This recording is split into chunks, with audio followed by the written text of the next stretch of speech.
আজকের আলোচনা ইউভাল নোয়া হারারির সেই বিখ্যাত বই Sapiens a brief history of humankind নিয়ে। আমাদের কাছে বইটার কিছু সারসংক্ষেপ আছে। আমরা চেষ্টা করব হোমো স্যাপিয়েন্সের যাত্রাপথের মূল বাঁকগুলো, মানে ওই প্রধান বিপ্লবগুলো আর তার পেছনের ভাবনাগুলো বুঝতে। চলুন শুরু করা যাক। ব্যাপারটা বেশ মজার, তাই না? মানে আমি যখন দেখছিলাম প্রায় ৭০,০০০ বছর আগেও আমরা হোমো স্যাপিয়েন্স পৃথিবীতে এমন আহামরি কিছু ছিলাম না। হ্যাঁ, ঠিক। তখন তো আরও অনেক মানব প্রজাতি ছিল। নিয়ান্ডারথালরা যেমন। আমরা তো আফ্রিকার এক কোণায় পড়ে থাকা একটা সাধারণ প্রাণী ছিলাম। ঠিক। তাহলে কি এমন হলো যে আমরা এতটা প্রভাবশালী হয়ে উঠলাম? এখানেই তো আসছে ওই কগনিটিভ রেভলিউশন বা জ্ঞানীয় বিপ্লবের বিষয়টা, তাই না? যেটা ঘটেছিল প্রায় ৭০ থেকে ৩০,০০০ বছর আগে। একদম। আর এই বিপ্লবের সবচেয়ে গুরুত্বপূর্ণ দিকটা কিন্তু শুধু উন্নত ভাষা নয়। হারারির মতে আসল ব্যাপারটা হলো কাল্পনিক বা অস্তিত্বহীন জিনিস নিয়ে গল্প বানানোর ক্ষমতা।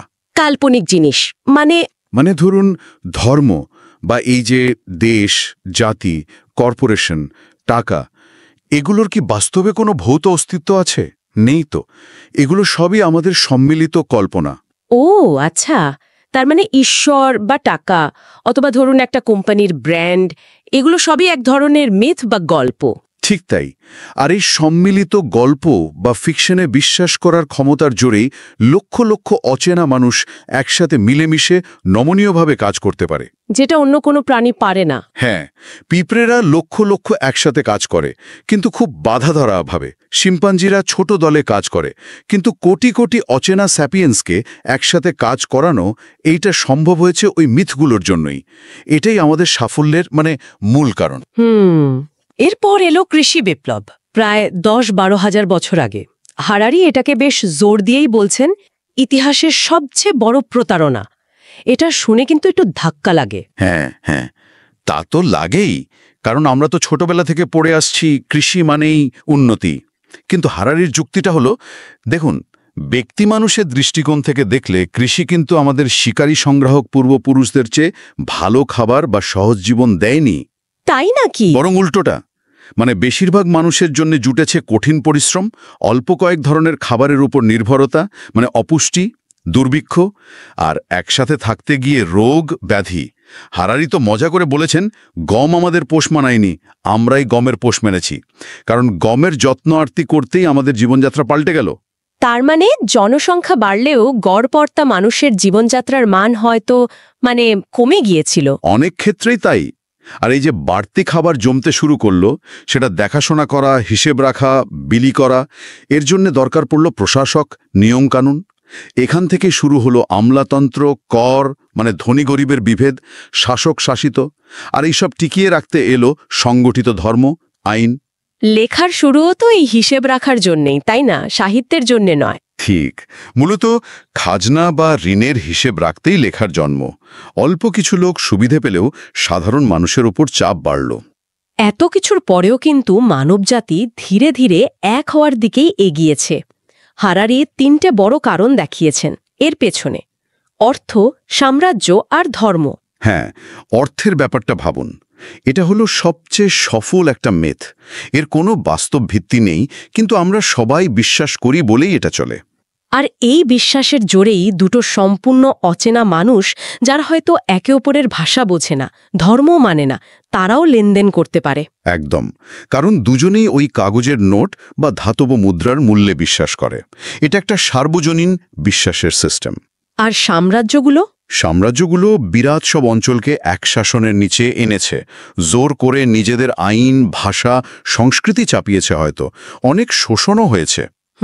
কিন্তু এর ফলে কোটি কোটি মানুষ একটা অভিন্ন প্রশাসনিক আর সাংস্কৃতিক কাঠামোর মধ্যে এসেছে। বাণিজ্য বেড়েছে, ভাবনার আদান প্রদান সহজ হয়েছে। আর তৃতীয়টা হলো ধর্ম।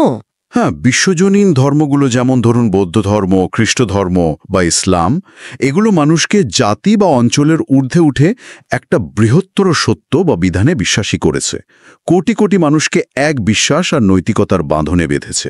এরপর ৫০০ বছর আগে এলো বৈজ্ঞানিক বিপ্লব। এর মূল বিষয়টা কি ছিল? এর একেবারে গোড়ায় ছিল একটা বৈপ্লবিক স্বীকারোক্তি, আমরা জানি না। আমরা জানি না। হ্যাঁ, এই মেনে নেওয়া যে অনেক জরুরি প্রশ্নের উত্তরই আমাদের অজানা। আগে জ্ঞান আসত ধর্মগ্রন্থ বা পুরনো পণ্ডিতদের থেকে, কিন্তু এখন জোর পড়ল পর্যবেক্ষণ আর পরীক্ষা নিরীক্ষার মাধ্যমে নতুন জ্ঞান খোঁজার উপর।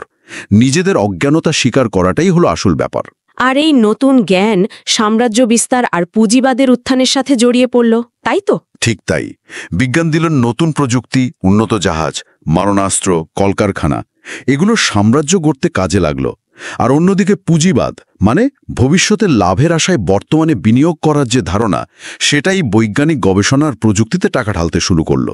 মানে একটা চক্র তৈরি হলো। হ্যাঁ, একটা শক্তিশালী চক্র। বিজ্ঞান দেয় ক্ষমতা, সেই ক্ষমতা দিয়ে সাম্রাজ্য বাড়ে বা লাভ হয়, সেই লাভ আবার নতুন গবেষণায় লাগে। কলম্বাস থেকে শুরু করে চাঁদে মানুষ পাঠানো, এই চক্রেই চলছে। এত উন্নতি, এত ক্ষমতা, কিন্তু হারারি তো শেষে একটা খুব জরুরি প্রশ্ন তুলেছেন। এত কিছুর পরেও আমরা কি আগের চেয়ে বেশি সুখী? এটা সত্যিই খুব বড় প্রশ্ন। হারারি দেখানোর চেষ্টা করেছেন যে এত আরাম, স্বাস্থ্য, বিনোদন সত্ত্বেও আজকের মানুষ হয়তো সেই শিকারী সংগ্রাহক পূর্বপুরুষদের চেয়ে বেশি সুখী নয়। তার মানে সুখ জিনিসটা বাহারি অবস্থার উপর ততটা নির্ভর করে না? হয়তো না। সুখ হয়তো বেশি নির্ভর করে আমাদের ভেতরের জৈব রসায়ন আর আমাদের প্রত্যাশার উপর। যখন সবার জীবনযাত্রা ভালো হয়, তখন আমাদের প্রত্যাশাও বেড়ে যায়, ফলে সুখের অনুভূতিটা হয়তো একই থাকে। আবার অন্যদের সাথে তুলনাটাও একটা বড় ব্যাপার। তাহলে পুরো আলোচনার মূল কথাটা কি দাঁড়ালো, মানে সংক্ষেপে যদি বলি? সংক্ষেপে বললে হোমো স্যাপিয়েন্স কাল্পনিক গল্পে বিশ্বাস করার ক্ষমতাকে কাজে লাগিয়ে, মানে অভূতপূর্ব সহযোগিতার জাল বুনে এই গ্রহের রাজত্ব করছে। আর এই যাত্রাপথে জ্ঞানীয়, কৃষি ও বৈজ্ঞানিক বিপ্লবের মাধ্যমে আমরা অমন্থন ক্ষমতা অর্জন করেছি। ঠিক, কিন্তু এর জন্য মূল্যও দিতে হয়েছে। পরিবেশের বিপুল ক্ষতি হয়েছে, সমাজে বৈষম্য বেড়েছে, যা আমাদের একটা খুব গুরুত্বপূর্ণ প্রশ্নের সামনে এনে ফেলেছে। হ্যাঁ, হারারি যেমন ইঙ্গিত দিয়েছেন, এখন বায়োটেকনোলজি, জেনেটিক ইঞ্জিনিয়ারিং, আর্টিফিশিয়াল ইন্টেলিজেন্সের যুগে আমরা হয়তো নিজেদেরকেও বদলে ফেলতে পারবো। প্রশ্ন হলো, এই ক্ষমতা বিচক্ষণতার সাথে ব্যবহার করার মতো প্রজ্ঞা কি আমাদের তৈরি হয়েছে? আমরা আসলে কি চাই, কেমন ভবিষ্যৎ গড়তে চাই? এই প্রশ্নটা মনে হয় এখানেই থাক, শ্রোতাদের ভাবার জন্য।